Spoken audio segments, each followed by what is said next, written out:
Hello friends, welcome to world awareness. Media sources में ये बहुत बड़ी खबर बाहर निकल के आई है कि अमेरिका के द्वारा अपने MQ-9B ड्रोन्स को इंडिया में असेंबल किया जाएगा।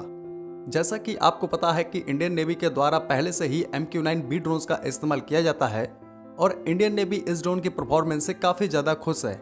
इंडियन नेवी के द्वारा इन ड्रोन्स की 2 यूनिट्स को 2 साल के लिए लीज पे लिया गया था और इनकी परफॉर्मेंस काफ़ी अच्छी रही, इसलिए इंडियन नेवी के द्वारा इनके लीजिंग पीरियड को 2 साल के लिए और एक्सटेंड कर दिया गया है। जैसा कि आपको पता है कि इंडियन गवर्नमेंट और अमेरिकन गवर्नमेंट के बीच में इस ड्रोन के 30 यूनिट्स को खरीदने के लिए काफ़ी दिनों से नेगोशिएशन चल रही है, लेकिन ये डील फाइनल नहीं हो पा रही है और इसका कारण है इस ड्रोन की हाई कॉस्ट।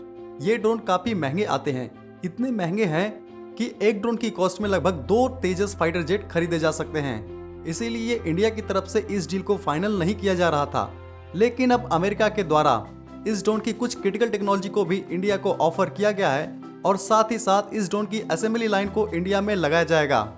जिन 30 ड्रोन्स को इंडियन गवर्नमेंट के द्वारा खरीदा जाएगा, उनमें से 10 इंडियन एयरफोर्स के लिए, 10 इंडियन आर्मी के लिए और 10 इंडियन नेवी के लिए होंगे।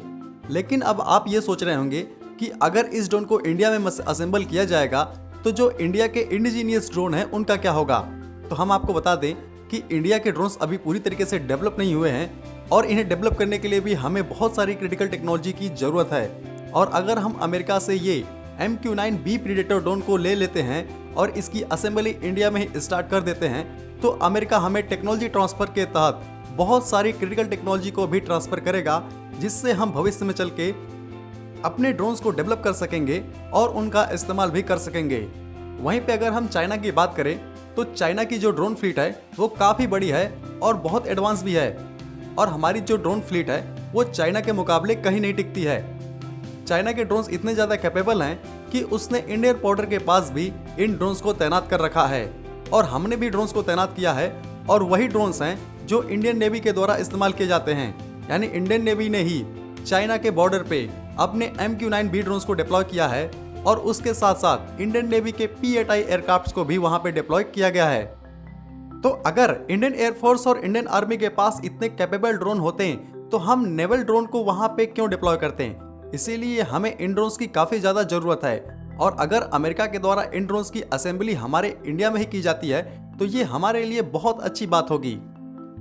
इस डील में ये बात भी शामिल की गई है कि जो 30 ड्रोन्स खरीदे जाएंगे उनमें से 60% ड्रोन्स की असेंबली इंडिया में ही होगी, बाकी 40% अमेरिका से ही फ्लाईवे कंडीशन में आएंगे। हम आपको बता दें कि अमेरिका के द्वारा इन ड्रोन्स को बहुत कम कंट्रीज को दिया गया है और इसकी टेक्नोलॉजी तो शायद ही किसी कंट्री को दी गई होगी, लेकिन अगर इंडिया को इसकी टेक्नोलॉजी मिल रही है तो इंडिया के लिए ये बहुत बड़ी बात है। अमेरिका भी चाहता है कि इंडिया के साथ उसकी स्ट्रेटेजिक पार्टनरशिप काफ़ी ज़्यादा बढ़े, क्योंकि वो जानता है कि अगर चाइना को कोई काउंटर कर सकता है तो वो इंडिया ही है, और अमेरिका भी चाहता है कि इंडिया इतना कैपेबल हो जाए कि वो चाइना को आसानी से काउंटर कर सके। अगर भविष्य में इंडिया और अमेरिका के बीच में स्ट्रेटेजिक पार्टनरशिप मजबूत हुई तो इससे भारत को ही नहीं, अमेरिका को भी बहुत बड़ा फायदा होगा। अगर हम इस ड्रोन की कैपेबिलिटी के बारे में बात करें तो ये ड्रोन बहुत बेहतरीन कैपेबिलिटी के साथ आता है, जिसमें इसकी फ्लाइट इंड्योरेंस 30 आवर्स की है, और अगर हम इसके फ्लाइट एल्टीट्यूड की बात करें तो ये 50,000 फीट की ऊंचाई पे आसानी से उड़ान भर सकता है। वहीं पे इस ड्रोन की maximum speed 500 kilometre per hour की है तथा इसकी cruise speed 300 kilometre per hour की है। ये ड्रोन बहुत सारे एडवांस सेंसर और रडार से इक्विप्ड है, जो एक साथ कई किलोमीटर स्क्वायर एरिया को आसानी से स्कैन कर सकते हैं, और ये किसी भी टारगेट को आसानी से डिटेक्ट भी कर सकता है और उसे क्लासिफाइड भी कर सकता है। सरफेस के साथ साथ ये अंडर वाटर किसी भी ऑब्जेक्ट को आसानी से डिटेक्ट कर सकता है, जैसे अगर पानी में कोई सबमरीन है तो उसे भी ये आसानी से पहचान सकता है।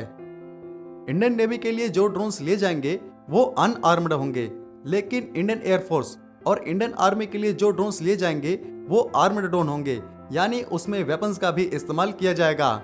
मैं आपको बता दूं कि ये ड्रोन एक बार में 1300 kg के वेपन्स को कैरी कर सकता है। इंडियन फोर्सेस के द्वारा इस ड्रोन को लिया जाना चाहिए या फिर नहीं, कमेंट सेक्शन में कमेंट करके अपनी राय जरूर बताएं।